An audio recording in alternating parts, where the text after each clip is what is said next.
Boa noite, meus amados irmãos. Quero saudá-los com a graça e a paz do Senhor Jesus. Amém?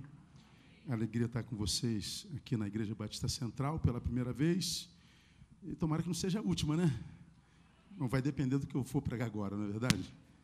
E tomara que não seja, mas é um prazer estar com vocês.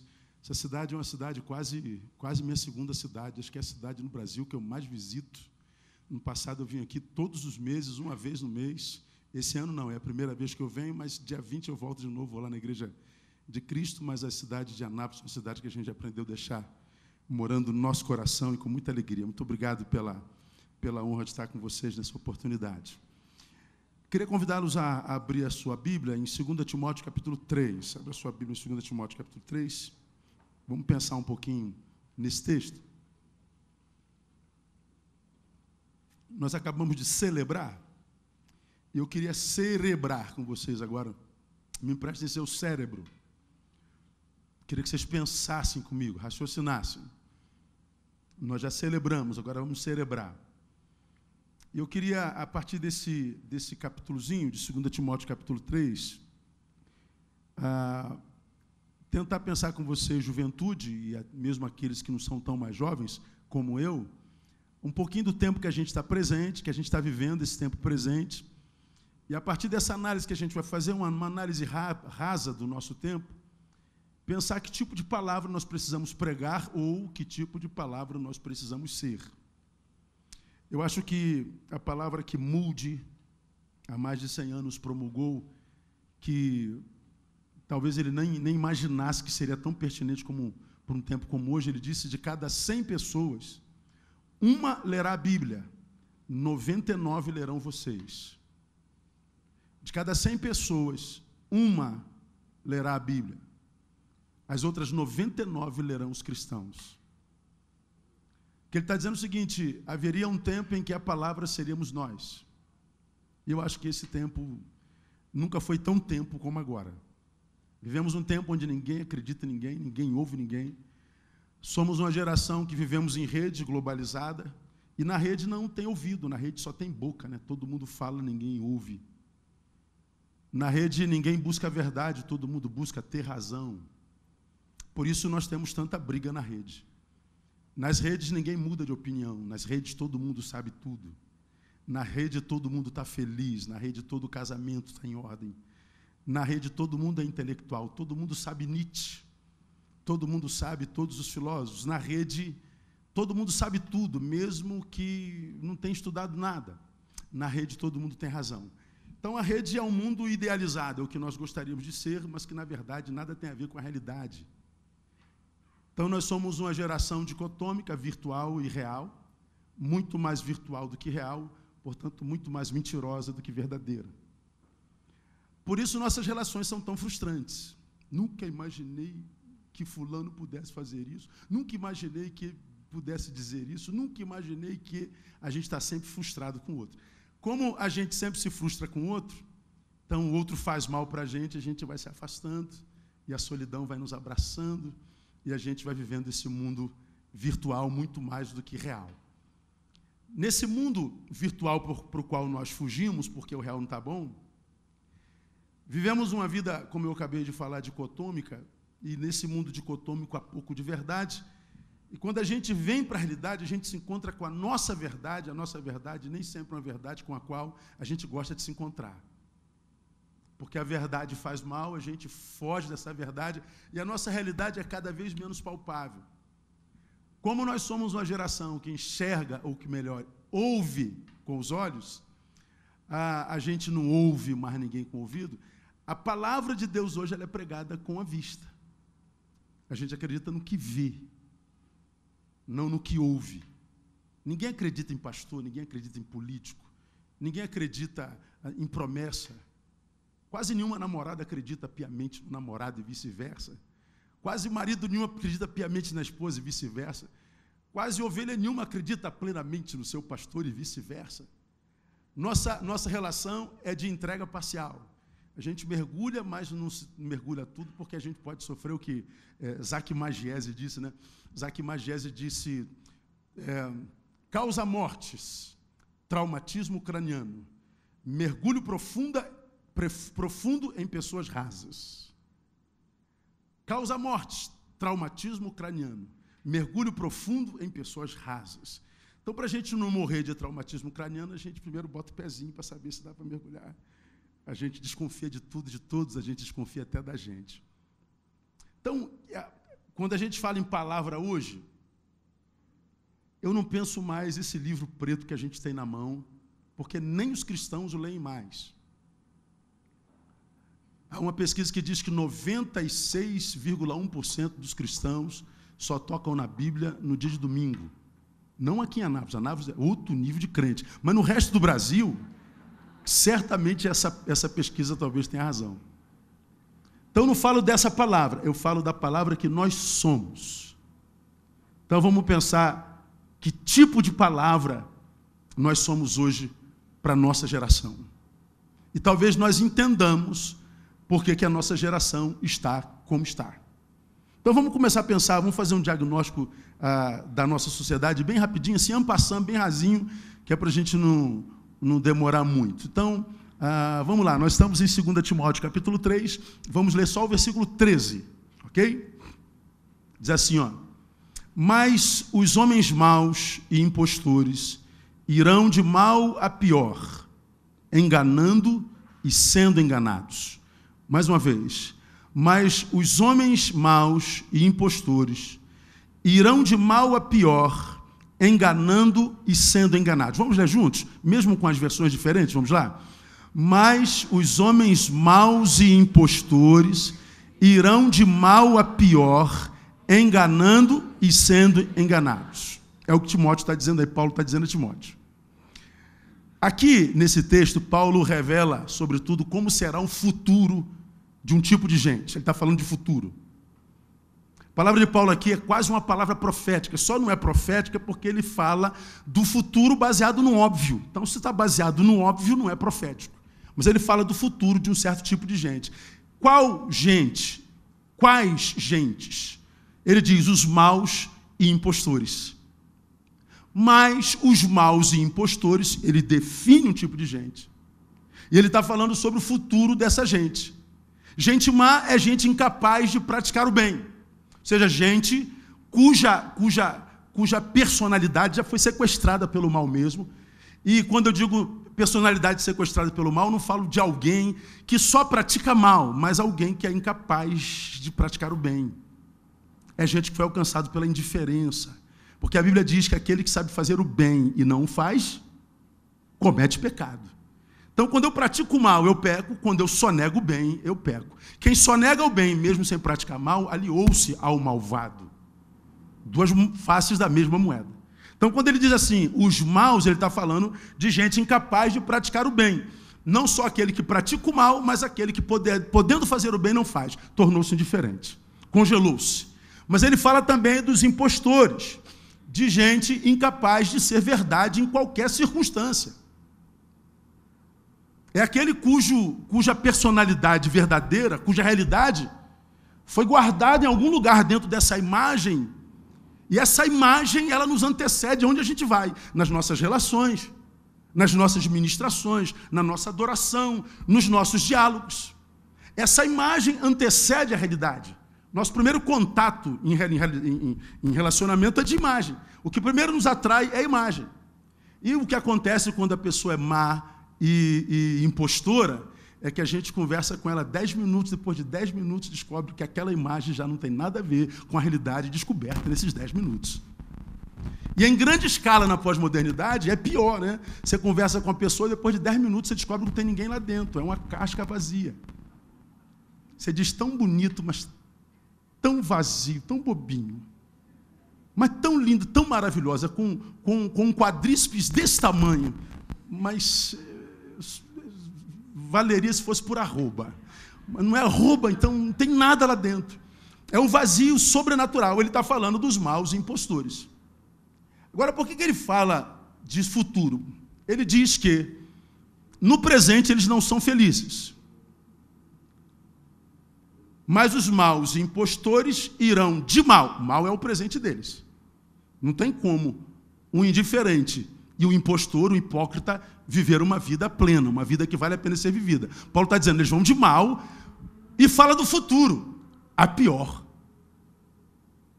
Mas os maus impostores irão de mal a pior. Ele está falando do futuro dessa gente que já não tem presente. E diz que o futuro será ainda pior do que este. Diz mais. Ele diz que o mal que os alcançará, deformando-os por completo, terá neles mesmos a sua origem.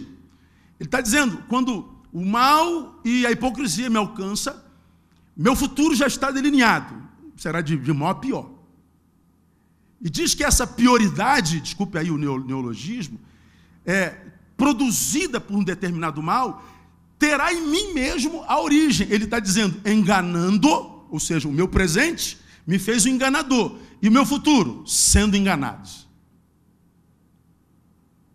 Então ele está dizendo, me tornei algo mal e semearei tal mal. E o que vai acontecer é que no futuro eu colherei tudo que plantei.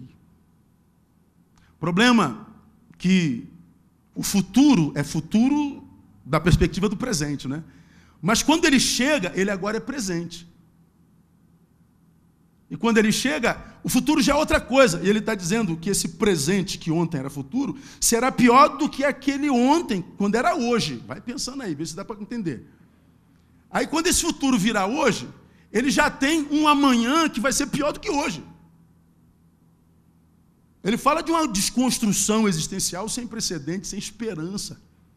Paulo está falando dos maus impostores. Paulo está falando de gente de uma certa geração que está sendo desconstruída lentamente e que vê acontecendo diante dos seus olhos, diria minha avó, diante da sua fuça. O mundo sendo desmontado como um brinquedo Lego, como um cigarro que é tragado. Você fuma um cigarro, aquele cigarro de 10 centímetros passa para 9, 8, 7, 6, até virar uma guimba.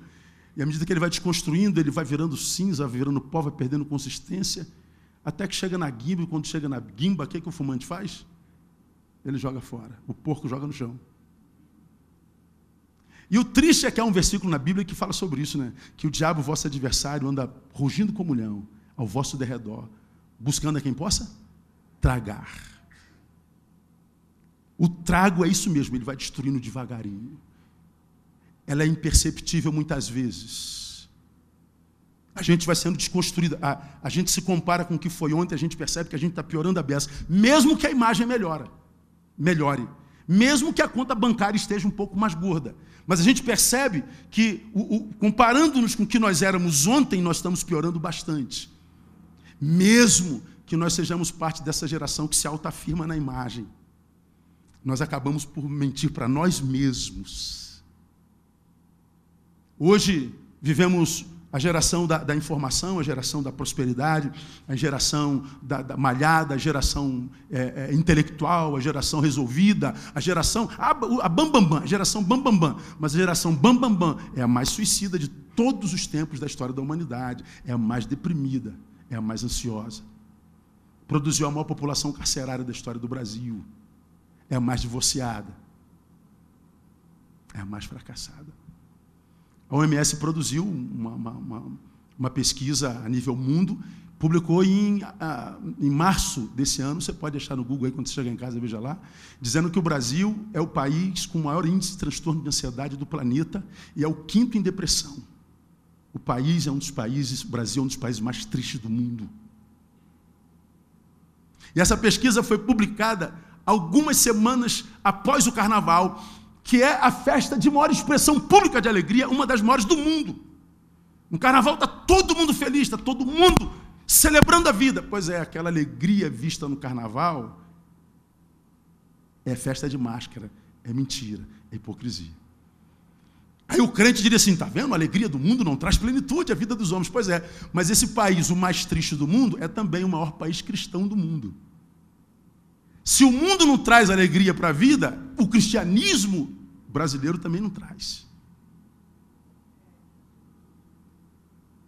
Tem alguma coisa errada. Estamos sendo tragados. Não parece porque nós vivemos em rede, e na rede todo mundo está feliz, se sentindo feliz. Na rede está todo mundo viajando, na rede está todo mundo malhado, na rede todo o cabelo é liso, na rede todo mundo viaja, na rede todos os relacionamentos são saudáveis, na rede está todo mundo mentindo. Nós não acreditamos que estamos tão mal por causa do que vimos diante dos nossos olhos. Essa geração decretou a falência da feiura. Vê se tu acha algum feio. Pode olhar para o lado aí, não tem. Não existe. Quando eu namorava, era outra história.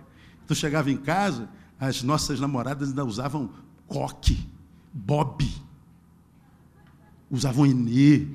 Verãozão carioca, tu chegava, estava com um bob, a cabeça desse tamanho, e o enê escorrendo aqui assim, ó. E tu tinha que amar de qualquer jeito. E amava.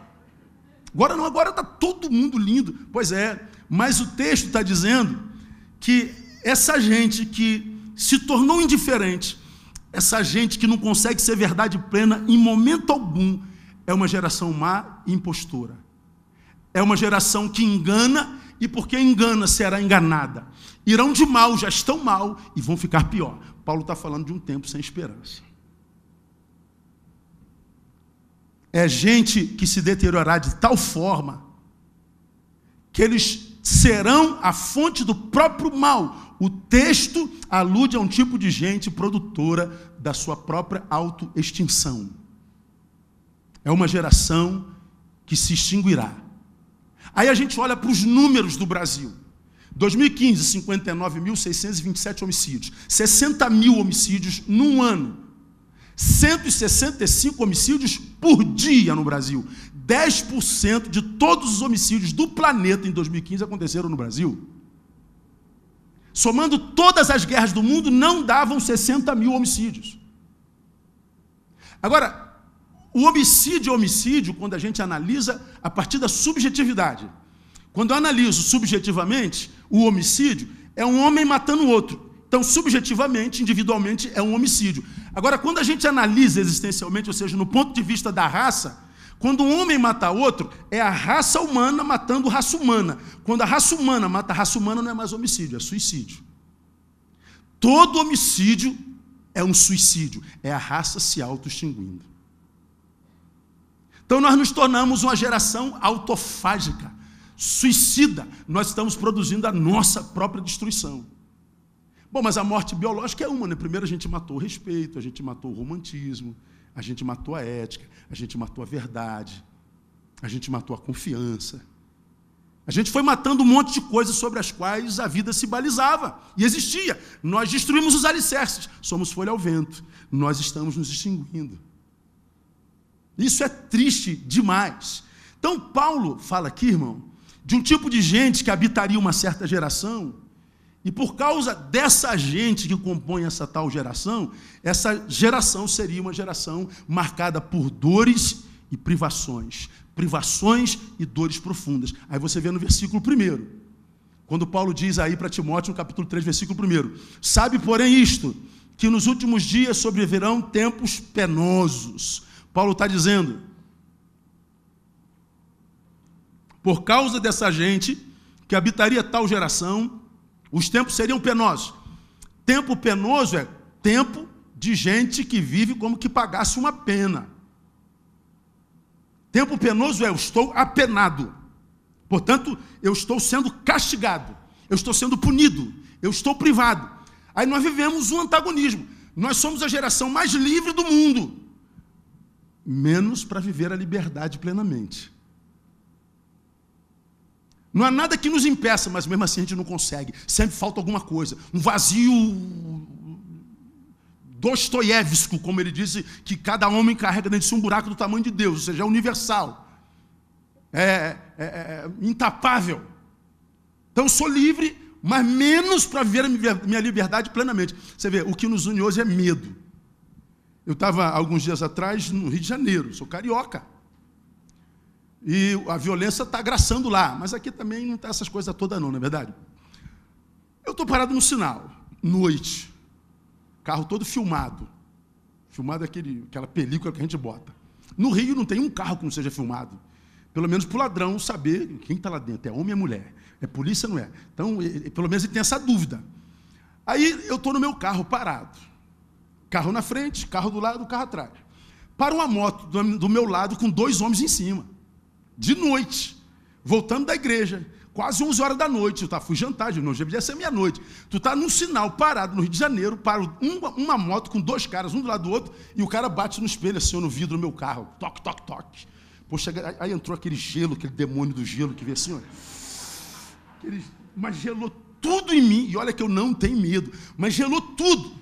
E ele bateu de novo. Eu falei, vou abrir o vidro, não tem para onde fugir. Vou ouvir o verbo miserável. Qual é o verbo? Perdeu.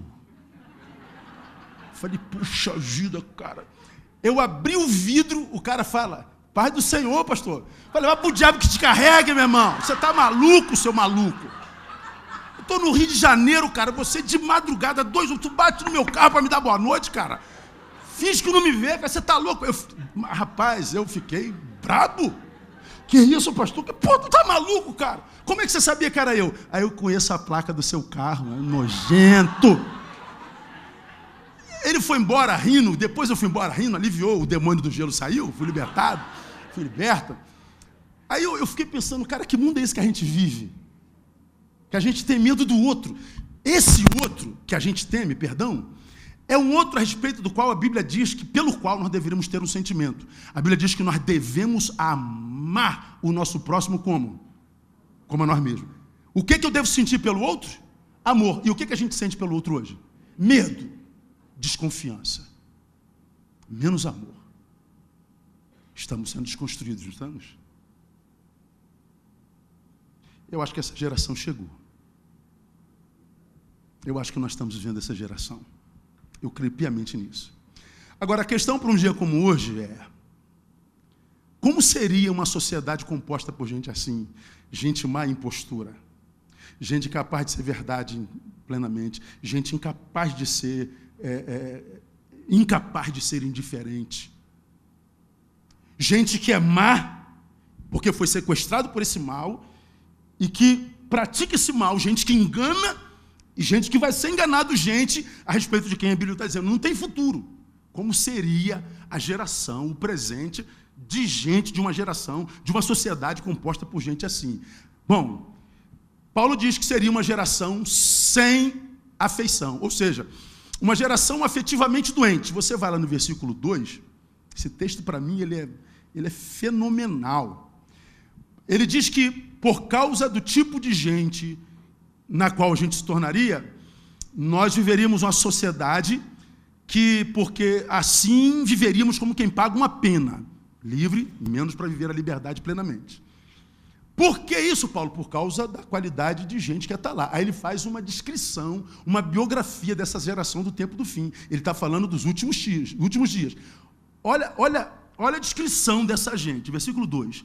Pois os homens serão, olha só, amantes de si mesmos, gananciosos, presunçosos, soberbos, blasfemos, desobedientes a seus pais, ingratos, ímpios, sem afeição natural, implacáveis, caluniadores, incontinentes, cruéis, inimigos do bem, traidores, atrevidos, orgulhosos, mais amigos dos deleites do que amigos de Deus. Ao 7, sempre aprendendo, mas nunca chegando ao pleno conhecimento da verdade. Paulo está fazendo uma biografia do homem do tempo do fim, e parece que ele sentou hoje de manhã e escreveu a nossa sociedade. Chegue em casa e analise cada um desses adjetivos que ele bota sobre a sociedade do tempo do fim. É assustador. Porque essa sociedade não é a sociedade que eu vivi, por exemplo, quando eu era adolescente. Eu tenho 51 anos, fui adolescente ontem, digamos, anteontem, não é? Sou de um tempo, e a maioria de vocês, o irmão também foi, que a gente ia dormir, benção pai, a gente acordava, benção pai, respeito. Nossos pais, diferente de hoje, não precisavam usar verbo, palavra para falar com a gente. Quando estava rolando, Neilzinho passava correndo aqui, ó. Diácono Adão Barreto estava sentado ali. Papai olhava para mim. Eu via meu pai olhando para mim, pronto. Era o mesmo demônio do sinal. Eu entrava, gelava tudo. Meu pai está olhando para mim. Aquele olhar do meu pai comunicava tudo. Era assim ou não era? Papai não dava uma palavra, mas já tinha dito tudo. E tu botava entre as pernas e voltava para o teu cantinho quase assim, ó, sangue de Deus tem poder, Senhor, meu pai vai me bater. E batia. Hoje, o Joãozinho passa correndo, o pai fala, Joãozinho, para de correr. Aí o Joãozinho corre mais ainda. Aí passa aqui de novo, o pai mongoloide, o moloide, fala, se não parar, vou te bater. Ele dá um bico no pé do pai.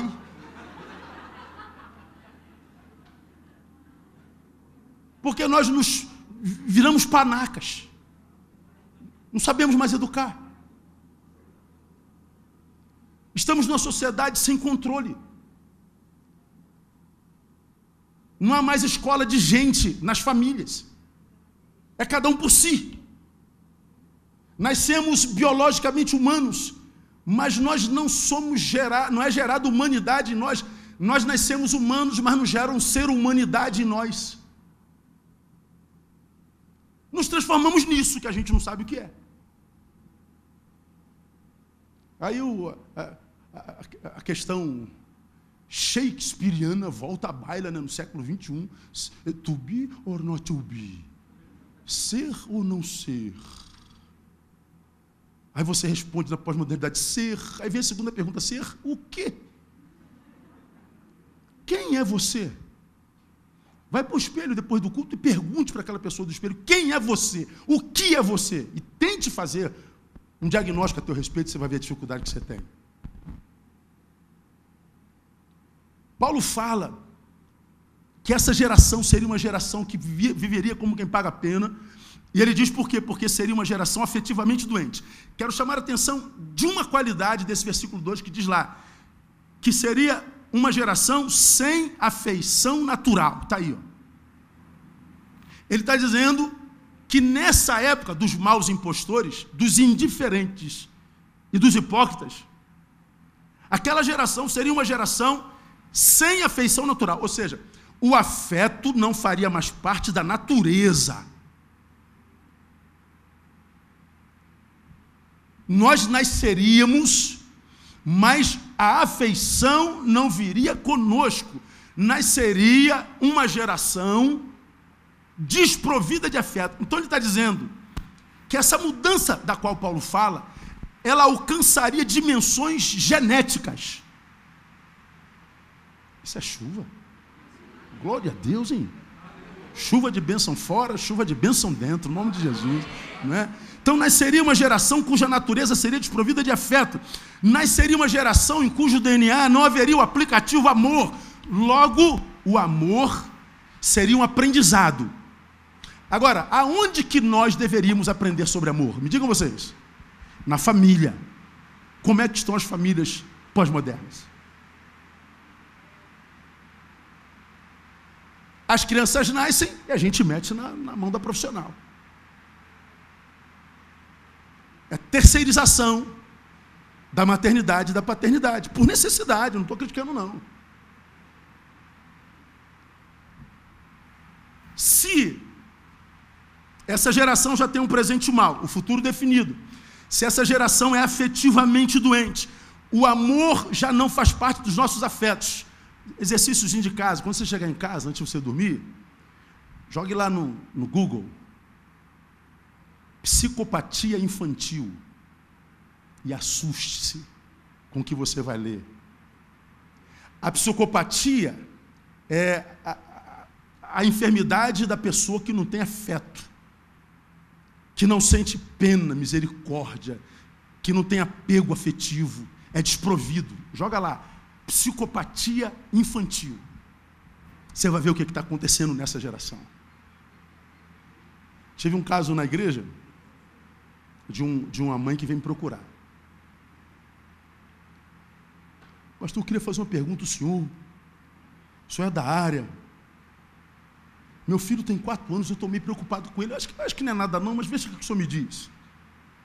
Eu comprei um cachorrinho para ele. Toda criança gosta de cachorrinho e tal. Comprou um shih tzuzinho bonitinho. E eu amo cachorro demais. Aí comprei o cachorro, ele brincou com o cachorrinho. Eu fui lá dentro. Voltei meia hora depois, menos do que isso. Quando eu voltei, o cachorrinho estava morto. ele enfiou o cachorro na piscina e matou afogado. Eu falei, fulano, por que você fez isso? E ele estava rindo. Passaram-se algumas semanas. Ela comprou eu nunca lembro o nome daquele passarinho. Um passarinho que anda no nosso ombro. Calopsita. Esse bicho é inteligentíssimo. Aí comprou uma calopsita bonitinha, que vira filho também. Aí deu para o menino. Aí comprou a calopsita. A mãe saiu, o que o menino fez? Arrancou a cabeça da calopsita. 4 anos. Ia fazer 5 anos. Ela está me contando a história. Eu estou quase ouvindo aquela música do Hitchcock. Eu falei, gente, comprou um terceiro cachorro um mês depois. Escuta a história. Já sabe a história. Ela saiu, deu o cachorrinho, ficou de longe vendo. O garoto já estava levando o cachorrinho para a piscina para matar afogado. Aí a mãe tirou e deu o cachorrinho. Ela me perguntou, pastor, o senhor acha que o meu filho tem algum problema? Eu falei, não, o problema tem o meu. O meu que tem problema. Ó, sem afeto. Hoje nossas crianças viraram objeto sexual. A rede de pedofilia sem precedente na história da humanidade. Feminicídio. Homens matando mulheres por nada. Isso não é minha, não vai ser de mais ninguém.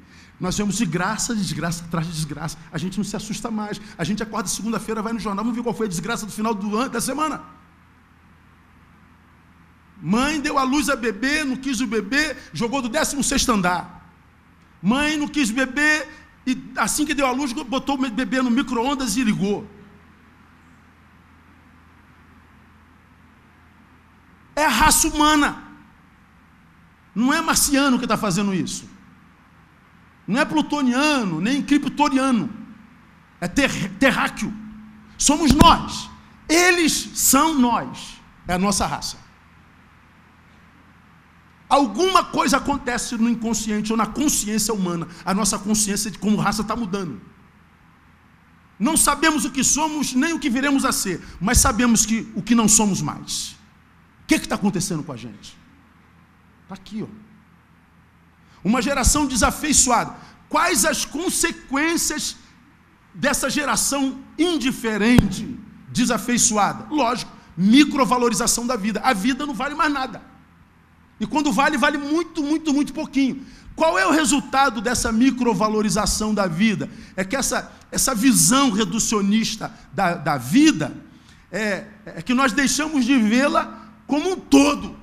Ou seja, eu olho para a vida e não me vejo como parte de um todo. Você é você e eu sou eu. E nós não temos mais nada a ver um com o outro. Então eu estou na vida, eu tiro dela tudo que eu posso. Eu vou ficar 4 anos no poder, então eu arranco tudo que eu posso. Mas e os outros? Não me interessa, é meu. Farinha pouco, meu pirão primeiro. E eu morro de fome. Então eu sou empresário e eu sou do ramo farmacêutico e eu estou tirando o princípio ativo mesmo desse remédio de câncer. Mas o pessoal vai morrer, problema dele, eu quero é mais lucro. O outro não existe mais para nós.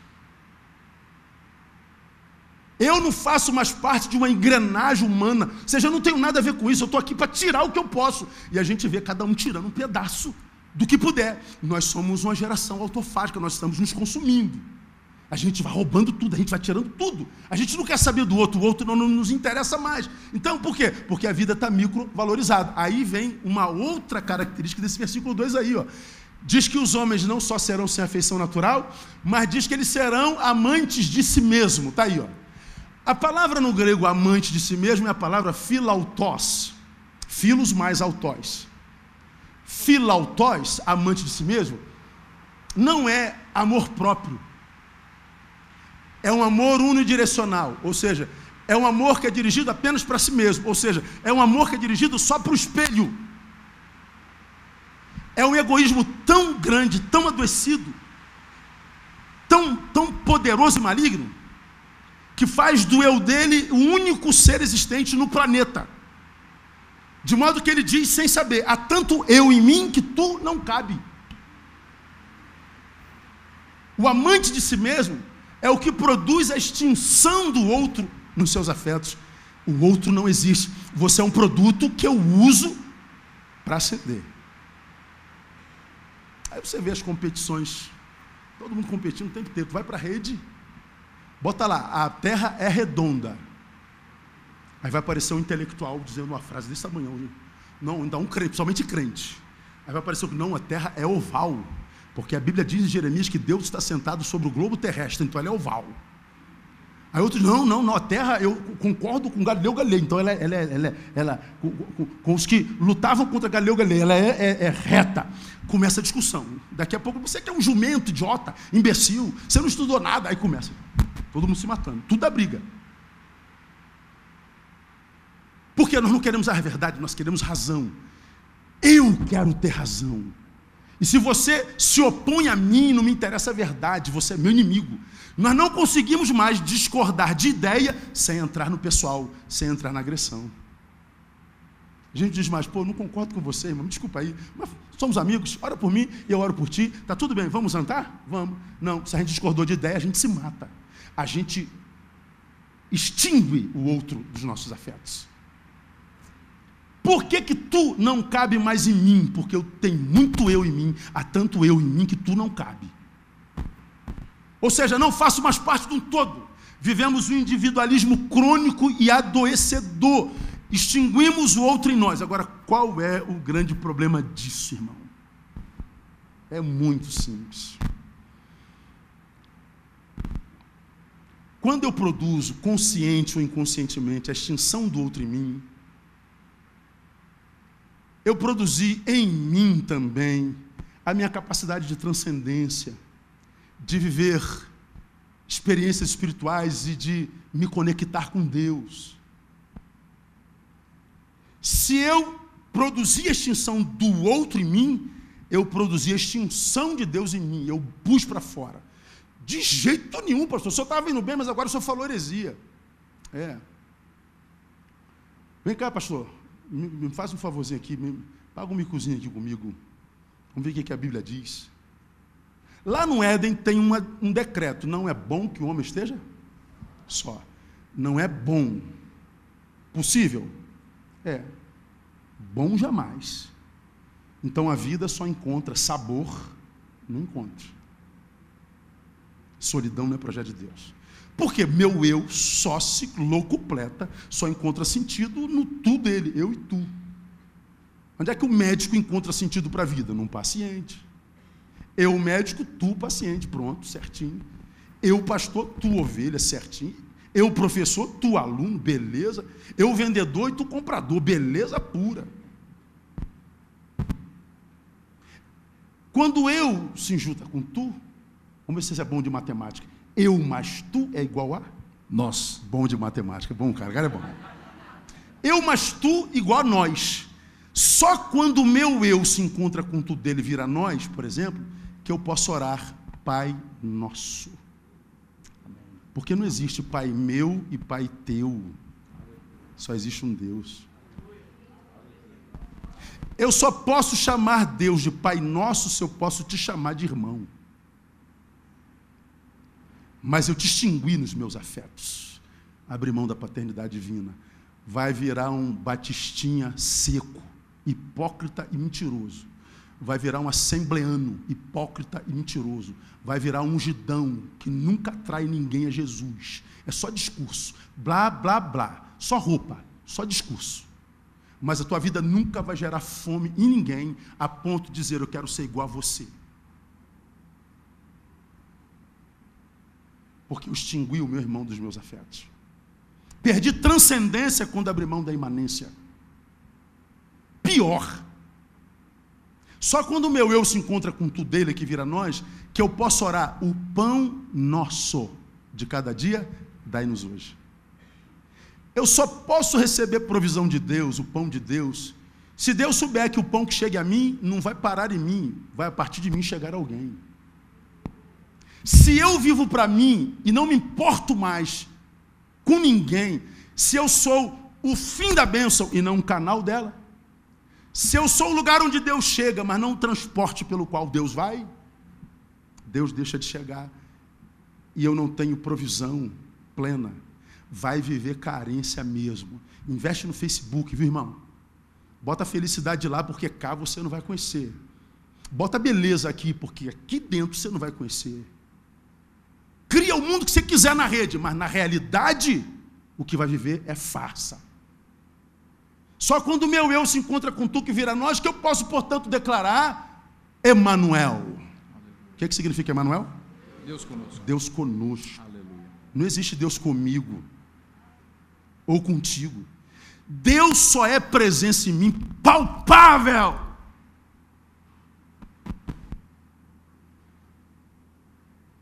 É presença em mim experiencial. Não é discurso de ateu. Não é discurso de pseudo-intelectual. Porque Deus é a inexistência mais discutida do planeta. Nunca vi uma coisa que não existe ser tão falada. Costumo dizer, você nunca vai me ver pregando sobre Saci Pererê, gnomo. Eu não creio nisso, eu não toco nisso. Agora o pessoal não acredita em Deus, mas vive com Deus na boca. Isso é fome. Isso é projeção.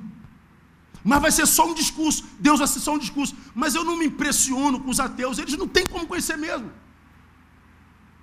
Agora, o que me impressiona são os que têm Deus no discurso, na boca, que são os crentes, mas a gente não vê na qualidade de vida. A gente não vê no dia a dia. Obrigado, meu irmão. Pode sentar. Revelação do Espírito Santo. Guarda no coração.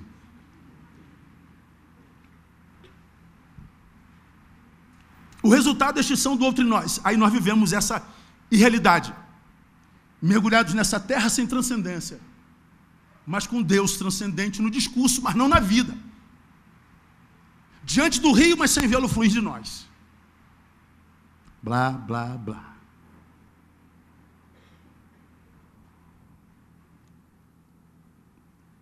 Vivemos o que eu chamo de eulatria. Poderia ser egolatria, mas eu prefiro eulatria porque o eu é mais saliente. Essa eulatria é produto dessa geração cuja imagem é a sua melhor parte. Então ele adora a própria imagem. Todo mundo promovendo-se a si mesmo. Uma geração que trocou a ética pela estética, e o problema disso é que a ética produz serviço e relacionamento, e a estética, exibicionismo. E a catedral do exibicionismo são as redes sociais, principalmente Facebook, Instagram. É só você ver quantas fotos você tira sua por dia. Você está passando na rua, a pessoa está aqui, daqui a pouco ela para na tua frente, tu esbarra nela. Ou então ela está aqui, ó, e esbarra em você. Geração que vive de cabeça baixa. A mais hipercifótica da história do Brasil. Está tudo aí no Google. Cabeça em cima do pescoço ereta, 5 quilos. Cabeça em 45 graus, 27 quilos. Uma geração que anda de cabeça baixa. Uma geração viciada na própria imagem. Uma geração que publica e produz a própria imagem o tempo inteiro. E houve um tempo em que a gente produzia a imagem, estava bom. Agora a gente produz a imagem, publica a imagem e fica esperando a adoração, o like. Se a amiga não der like, amiga, você não viu minha publicação, não? Por que você não curtiu? Não aqui em Anápolis. Anápolis é outro nível de crente. Mas para o Rio de Janeiro, você não tem noção. É uma promoção de si mesmo sem precedente. Agora, qual o problema disso, irmão? É que a gente, sem perceber, trocou Deus por nós, no lugar de honra do nosso coração. E Deus não divide a sua glória. Quando eu passo a adorar a minha imagem ao invés de Jesus, eu viro inimigo de Deus. Que tipo de geração nós somos mesmo, hein, gente? Não é assustador?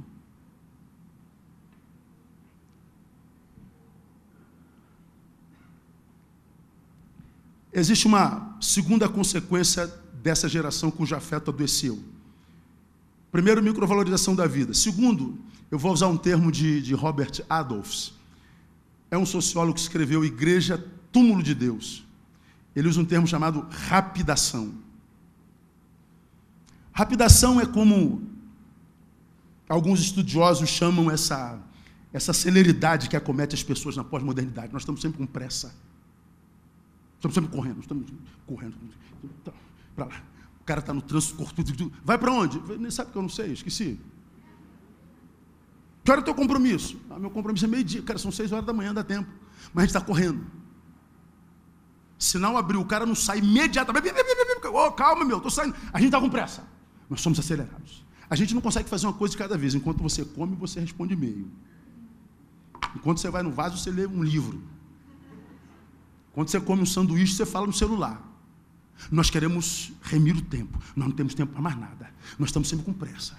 Saiu essa semana o iPhone 8. A fila já está lá. Eu quero comprar logo o meu, eu quero comprar o meu. Vem cá, já aprendeu a mexer no 7 tudo? Já sabe tudo que o 7 faz? Tu não sabe nem o que o 1 faz todo. Mas nós queremos o 8, queremos o 8. Calma, por quê? Você ainda não conhece o 7. Mas nós estamos sempre com pressa, nós estamos correndo, nós não temos tempo para mais nada, nós somos acelerados, nós somos irremediavelmente apressados. A sensação é de atraso crônico. Estamos sempre com pressa. Nós odiamos os lerdos. Você está no trânsito, o cara agora só anda do lado esquerdo. Você quer passar, ele não abre, você pisca. E ele não abre, tu acende o farol, ele não abre. Ele não quer saber, e tu passa na frente dele, xinga a mãe dele, o pai, os filhos, as 10 gerações, porque a gente fica com raiva dele. Eu peco, confesso que eu peco. Eu sou motociclista, eu sou ando de moto. Quando eu entro no carro, o diabo sabe que é o meu lugar de pecado. Opa, Neil está no carro, manda uns 15 demônios para lá para o carro dele, porque hoje a gente se alimenta dele. E eu estou aqui, o cara não abre, eu passo ele e paro o carro na frente dele, até ele sair. Que é para eu não xingar as gerações dele. A gente está com pressa. A gente está correndo, a gente está desesperado. A calma foi banida das nossas vidas. A calma foi banida das nossas relações. Nós perdemos a competência para devoção. Para, irmão, te aquieta. Para você conseguir perceber Deus. Desacelera um pouquinho para você respirar, para você pensar sobre a própria vida, medita um pouco na tua própria vida.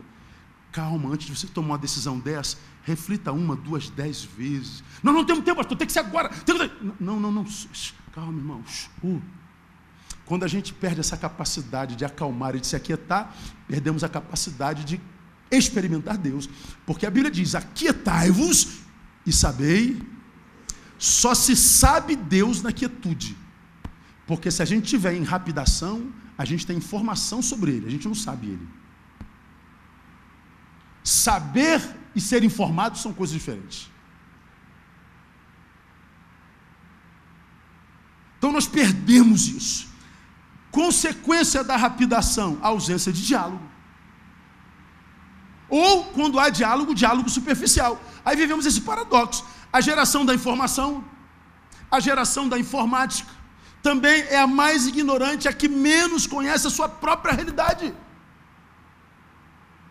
É a geração que vive uma índice de crises existenciais. Ela não se conhece, porque ela não tem tempo para si. Nós nos abandonamos, nós não sabemos mais estar, porque nós estamos viciados em fazer. Qual é a boa de hoje? Qual é boa? Não, hoje não tem nada para gente fazer, não. Vamos ficar em casa, vamos ficar nós dois, vamos sentar aqui, em vez de Facebook, vamos face to face. Vamos olhar no olho um do outro. A gente não consegue mais olhar no olho do outro. A gente não conversa mais olhando no outro. A gente desvia o olhar. A gente perdeu a capacidade de conversar. É tudo por aqui. Aí você vê, tem 4 pessoas sentadas na mesa, cada uma de cabeça baixa olhando no celular. E às vezes conversando uma com a outra aqui. A gente não sabe mais conversar. A gente não sabe mais escrever. A gente abrevia tudo. Você é VC. Não é Naum. Riso, kkkk. Resumimos os sentimentos. No meu tempo, um abraço era o encontro de 2 corpos. O beijo era o encontro da boca com alguma parte do corpo. Mas hoje a gente diz, um abraço, meu irmão. Beijo. Não há mais toque. Um abraço é o resumo do sentimento. O beijo é o resumo do carinho. Somos uma geração resumida. Você abraça uma pessoa hoje. Estamos perdendo a ser humanidade. Por quê? Por causa da pressa. Nós não temos mais tempo para o afeto, nós não temos mais diálogo. Nós estamos irremediavelmente sós. Uma humanidade dentro da qual não existe mais humanidade. Seres humanos desumanos. Perdemos a afeição natural. Isso é triste, mas triste demais. Mas tem uma terceira qualidade. Vocês já devem estar cansados. Alienação. Essa geração má e impostora, que ia de mal a pior, enganando e sendo enganado, não só viveria microvalorização da vida, não só viveria rapidação, não tinha mais tempo para mais nada, como por causa disso seria uma geração alienada. Alienação vem do latim alienare, que é oriundo de alienos, significa aquele que pertence a outrem. O alienado é aquele que não está mais em si. Aonde ele está? Em qualquer outro lugar, ou em qualquer outra pessoa, menos em si. Ele não está lá. Resumo, alienado é o que vive à margem da realidade por influência de terceiros. Ele pensa com a cabeça do outro. Ele acredita no videozinho que viu no Facebook. Aí já começa a dar opinião. Ele não sabe a história por trás da história. Ele não conhece a meta-história. Só a história. Ele começa a produzir. Ele ouviu aquilo, ele pensa com a cabeça terceira. É um alienado.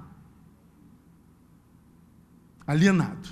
Agora, o mais impressionante para mim, amados, é a definição de alienação na psicologia. Olha a definição psicológica de alienado. São os conteúdos reprimidos da consciência. Tem conteúdo? Tem, está lá. Mas ele está reprimido, ou seja, você não tem mais acesso a ele. A vida se tornou rasa, por ausência de alguns sentimentos escritos na palavra, e nós não temos acesso à nossa própria consciência, nós não temos acesso ao nosso próprio conteúdo. Nós não temos mais acesso a nós mesmos. Nós não nos entendemos. Isso foi escrito há 2000 anos atrás. Se eu tenho conteúdo, mas está reprimido em minha consciência, o que acontece, meu irmão? Eu sei que eu preciso fazer algo, mas eu não faço assim mesmo. Aí você, por que você não faz alguma coisa, cara? Você está infeliz? Faz alguma coisa. Ressignifica a tua vida. Toma uma decisão na tua vida. Chuta o balde, cara. O cara não faz. Ele vai repetindo os mesmos erros. É saber o que precisa fazer e mesmo assim não fazer. É saber, muitas vezes, como fazer e não fazer. Mas é saber da necessidade de se fazer e ainda assim não atuar, não fazer. A pessoa se entrega. Alienou-se.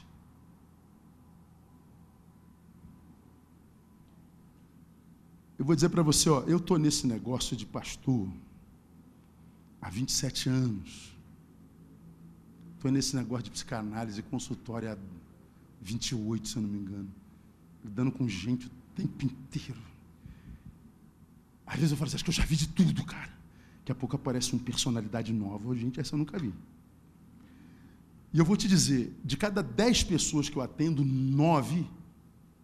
estão presas em cadeias que não existem, a não ser aqui, que foram construídas por uma palavra que alguém disse, por uma verdade que só é verdade na boca de quem disse, mas não aqui, e ele abraçou a verdade do outro como sendo sua, e ele está vivendo a verdade do outro. São cadeias cujas portas estão abertas, é só sair, vai lá, irmão, tem coragem, rompe com isso. Mas ele não rompe, ele virou um caçador de culpados. Ele diz que o culpado foi o pai, o culpado foi o pastor, o culpado foi o papa, o culpado porque nasceu no Brasil, o culpado porque é gordo, o culpado porque é preto, o culpado porque é louro, o culpado porque os olhos são verdes. O culpado está sempre do lado de fora, é exógeno, nunca endógeno. Eu nunca sou o culpado. Então, eu vivo o que eu chamo de coitadismo. E a gente vê quanto potencial não desenvolvido. A gente vê quanta gente capaz de ser de Deus e para si nessa geração, mas não consegue, porque está reprimido. Quer ver um exemplo triste? Meu tempo já foi, vou ter que parar, hein? Ou eu posso mais 5 minutos? Aguenta mais 5? Quem aguenta mais 5 aí? 5, 10, 15, 20, 20. Então tranquilo. Quer levantar, vai embora, né? Vai embora, pronto. Deixa eu terminar. Olha que coisa triste. Eu falo isso sempre. Eu tenho 51, sou de uma geração que teve infância. Uma chuva dessa, a gente corria para a rua para tomar banho de chuva. Tá chovendo. Quando era de dia, a gente ia jogar bola na lama, não tinha asfalto, voltava igual um porco para casa, ganhava uma surra, mas feliz. Porque brincava na lama, quem é da minha idade tem um monte de pereba na perna, assim, ó, tem um monte de buraco de cicatriz, dava bicheira, dava pereba mesmo. A gente escondia na casa da tia, sempre uma benzedeira na rua, a gente ia na benzedeira, benzia e curava, não sei como, não me pergunte como, porque eu não sei como, curava. A gente tem as marcas da nossa infância, todo mundo tem ponto no queixo, todo mundo tem um ralado do lado, todo mundo quebrou uma perna, todo mundo se arrebentou. Nós trazemos no nosso corpo a marca da nossa infância. Quem é dessa época, diga glória a Deus. É verdade ou não é? Mas num lugar como esse aqui, irmão, cheio de cavalo, de vaca, de boi, de árvore. A gente subia pé de jamelão, comia jamelão, até fazer cocô roxo. Nós somos no tempo do coquinho catarro. Pergunta, sabe o que é coquinho catarro, adolescente? Não sabe. Sabe o que é tamarindo? Não sabe. Sabe o que é abio? Não sabe. Por quê? É fraldinha. Não tem infância. A gente brincava, a gente fazia nosso carrinho, a gente vivia. Chegava da escola, mãe, vou para a rua. Não era problema nenhum. A rua era o lugar da criança. Hoje a criança não pode mais para a rua. Então ela vive aqui, ó. Está com 4 meses, começou a chorar, bota um desenho da Pepa. Pronto, para na hora. Para ou não para? Aí tu vê a criança no restaurante, os pais estão jantando, a criança está na cadeirinha assim, ó. O que ela está vendo, meu Deus? Pepa. Agora lançaram um desenho da Pepa homossexual. Para você ter uma ideia. O que eles estão fazendo com nossas crianças? As crianças não têm mais acesso à rua e não têm mais infância. Elas estão aqui, ó, no tecnológico. Não tem marca, não tem corte, não tem as marcas da infância. Quando chega na adolescência, não tem história para contar, porque não teve infância. Chega um adolescente vazio. A família está arrebentada, ela não foi marcada por afeto, não foi afirmada na sua aceitação, no seu amor, não correu, não brincou, não celebrou, chega na infância deprimida. A segunda causa-morte entre jovens de 15 e 19 anos no Brasil é suicídio. O que você estava fazendo quando você tinha 15 anos, irmão? Brincando de peru, maçã, salada mista, você estava feliz da vida, beijando na boca. Hoje as crianças estão se matando com 14 anos. Eu já fiz sepultamento de crianças com 11 anos que se matou. Aí o que acontece com essa criança, com esse adolescente que não teve infância? Sabe o que acontece? Ele não tem autoestima. Aí você coloca um apelido nele na escola, ele deprime e começa a se cortar. Epidemia mundial. Para quem teve infância, na nossa época, todo mundo tinha apelido. Tinha apelido, não tinha, irmão? Tinha apelido, irmão? Qual era o seu apelido? Neco. Todo mundo tem apelido. O meu era espingarda. Então, aí ficou Neco. Playmobil, pronto. Eu tinha 61 quilos, 1,85 m, era espingarda. Todo mundo tinha, todo menino pretinho era neguinho. Aí, neguinho, beleza, merrinho, neguinho. Todo gordinho era gordinho, todo orelhudo era dumbo.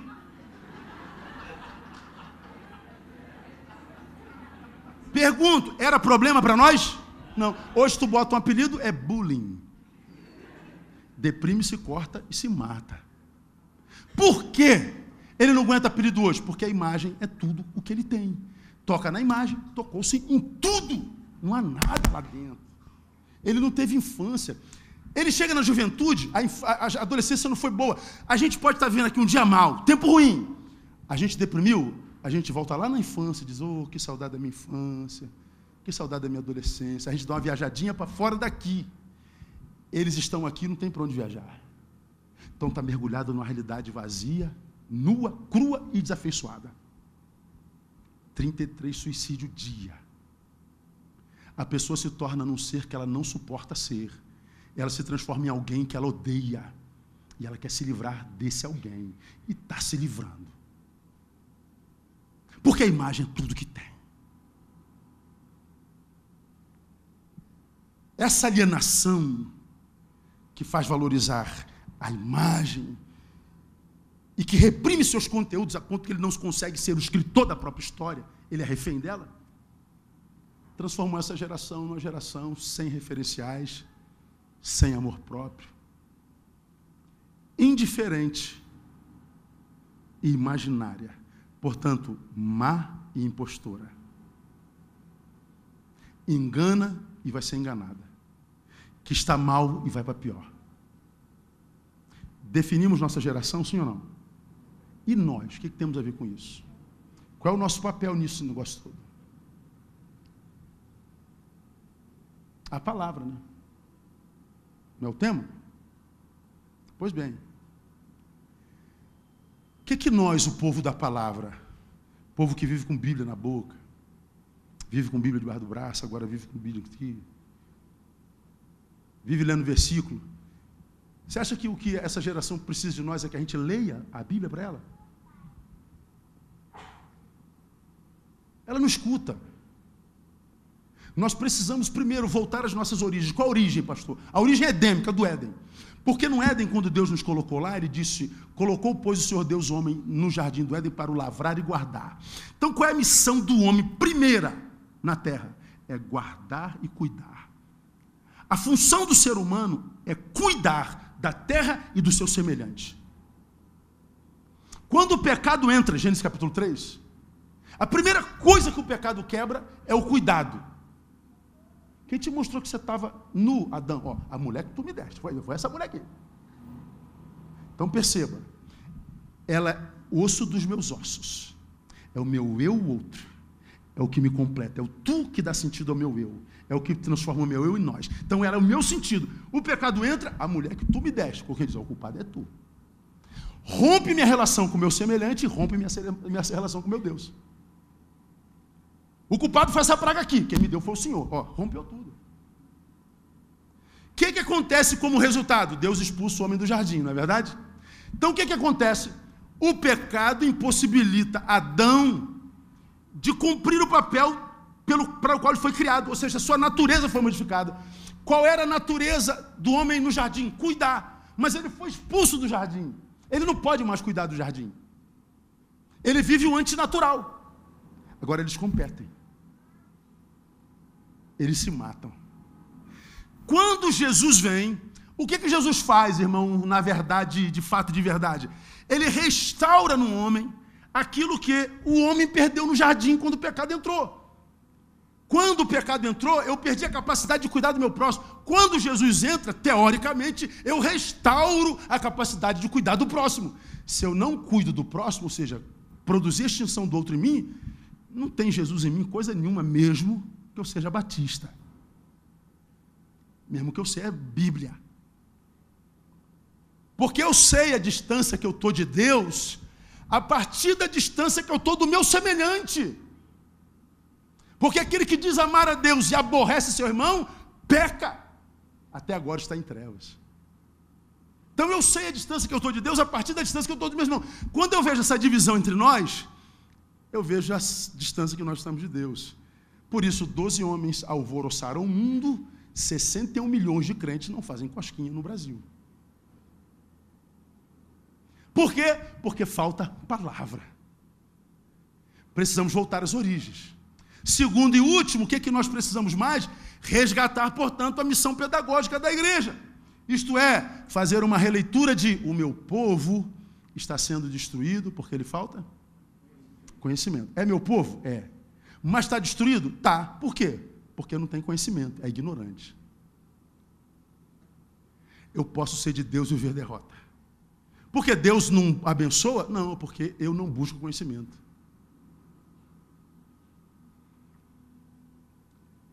Destruição para Deus não é, a priori, extinção. Destruição para Deus é vida sem influência. É vida sem sentido. É vida indiferente. É vida imaginária. Não interfere na minha salvação. Morra e vá para o céu. Mas enquanto vive, vive o inferno. Sal que não salga. Aí vem Jesus e diz que se o sal não salgar, para nada mais presta. a não ser para ser jogado fora e pisado pelos homens. A humilhação é humana, não é espiritual. Pisado pelos homens, porque não presta para nada. Então, quando eu falo de palavra, irmão, eu tremo na base, porque nem que tipo de crente você tem sido, que tipo de sujeito você tem sido para a sua geração. Qual o teu papel na tua geração, Neil? Tua geração te enxerga, teu vizinho te enxerga, teu amigo de faculdade te enxerga. O que você é aí? Não, eu sou alguém que vou para o templo todo domingo.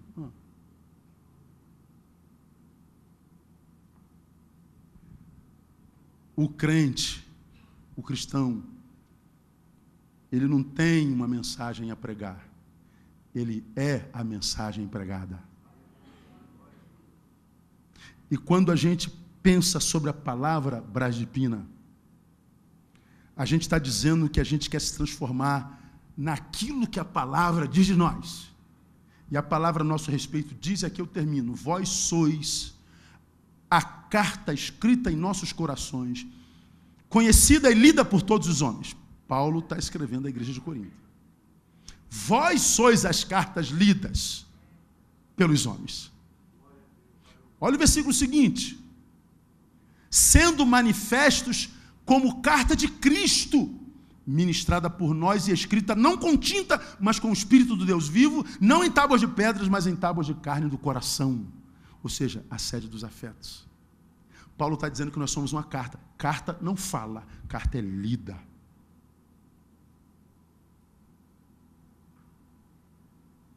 A esta mesma igreja, Paulo diz: graças, porém, a Deus, que em Cristo sempre nos conduz em triunfo e por meio de nós, olha só, difunde em todo lugar o cheiro do seu conhecimento, porque para Deus somos o perfume de Cristo. Perfume não fala, exala. Chegou, está cheiroso? Ai, que homem cheiroso, que mulher cheirosa. Mas se tiver fedido, Deus, que está fedido demais, tem 100 dias sem poder, mano. Ele está dizendo que nós somos o bom perfume. Crente não fala, crente é lido, crente exala.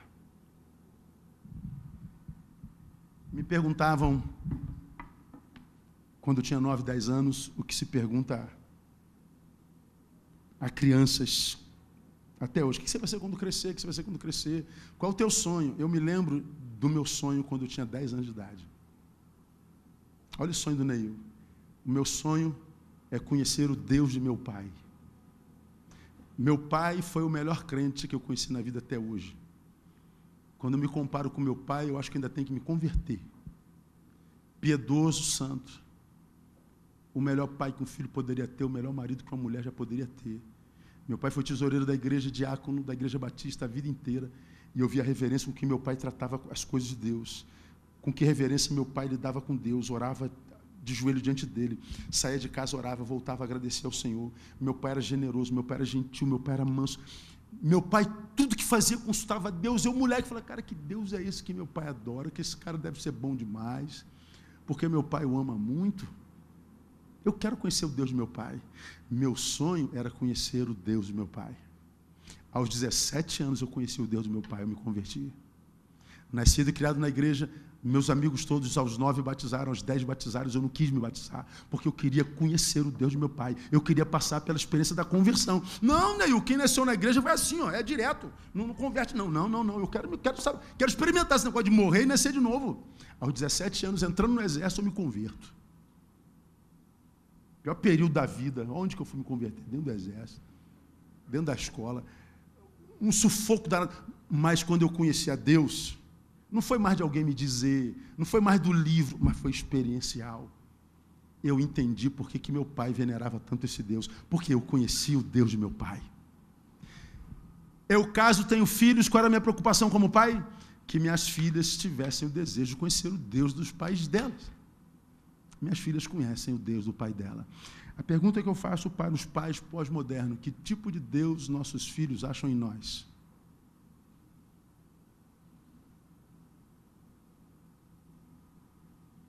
E para nós que somos filhos, que tipo de Deus nossos filhos acharão em nós? Para nós que somos igreja, que tipo de Deus nossa geração acha em nós? Será que acha algum Deus em nós? Se não acha Deus em nós, então não há palavra desse Deus em nós. precisamos fazer uma releitura da nossa vida. Precisamos de arrependimento. Precisamos pedir perdão a Deus.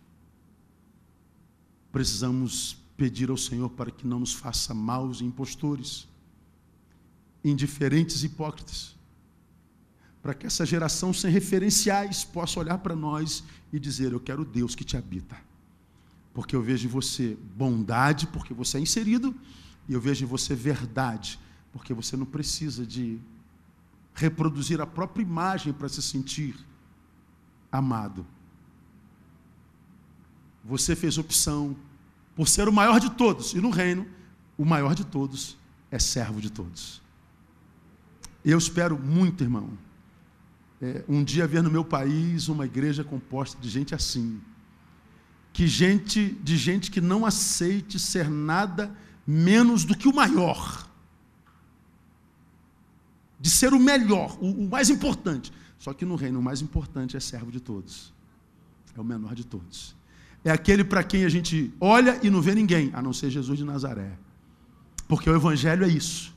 É poder de Deus não para nos fazer aparecer, é poder de Deus para nos fazer desaparecer. Porque a Bíblia diz que importa que Ele cresça e eu diminua, desapareça. Nessa geração exibicionista, é difícil achar Jesus. Então, quando eu passo pelo Brasil e ouço nos jargões evangélicos: Deus vai derramar um avivamento sobre essa geração. Não acredito que Deus mande um avivamento sobre uma geração exibicionista. Eu acredito que Deus vai mandar um avivamento quando essa geração não fizer questão nenhuma de aparecer, de receber tapinha na costa, de receber likes, de ser visto, de ser glorificado, de ter que produzir tudo para ser famoso.